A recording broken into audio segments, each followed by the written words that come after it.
Rock and Roll Animal, Aerosmith Get Your Wings, Peter Gabriel's solo debut, $1 Billion Babies, Welcome to My Nightmare, and The Alice Cooper Show. These are just a few of the albums featuring the brilliant guitar playing of Steve Hunter and Dick Wagner. This is the story of their sound.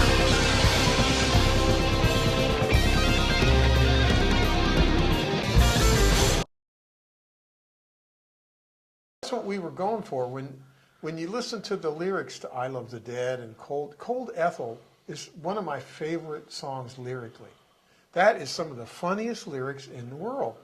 And I asked him about it one time. I said, you are kind of talking about the dead, and having sex with the dead. I don't know, it's kind of creepy, He says, yeah, that's exactly it. I tried to find the creepiest thing I could think of to write about and then try to make it funny.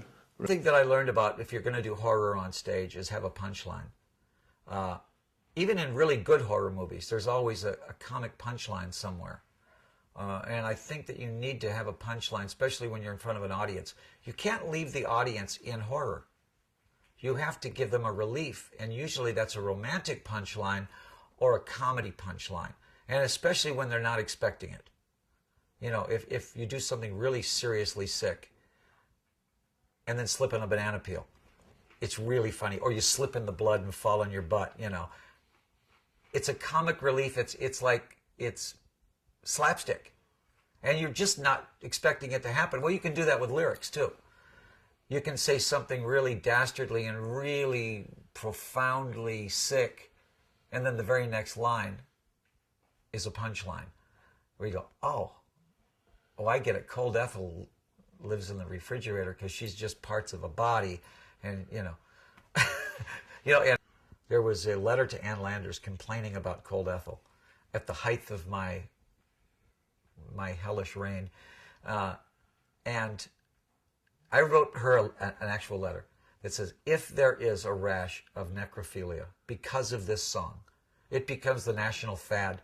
Okay, I'll apologize. I said, most people hear it and laugh and get the humor and go, oh, that song's cool. Great rock song. Oh, I get it. It's funny. You, on the other hand, see some sort of see some kind of thing that I had planned that everybody's going to be in a necrophilia. Wise up. And she printed it. She actually printed my letter. But a lot of times I had to explain my way out of things. I had to say, oh, by the way, I was kidding. I Love the Dead. I don't mean the Grateful Dead. I Love the Dead is basically a song about a guy. Yeah, I want it to be as scary as possible. He loves the dead.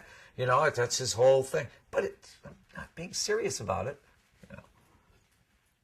And for me, I think you're right about vaudeville to a sense, but it's like vaudeville gone mad, And Groucho Marx was a good friend of his. It was this strange, the people who were into what he was doing, Mm-hmm. Remember we saw Richard Chamberlain and Candice Bergen at our rehearsals, right. They loved him because they got it.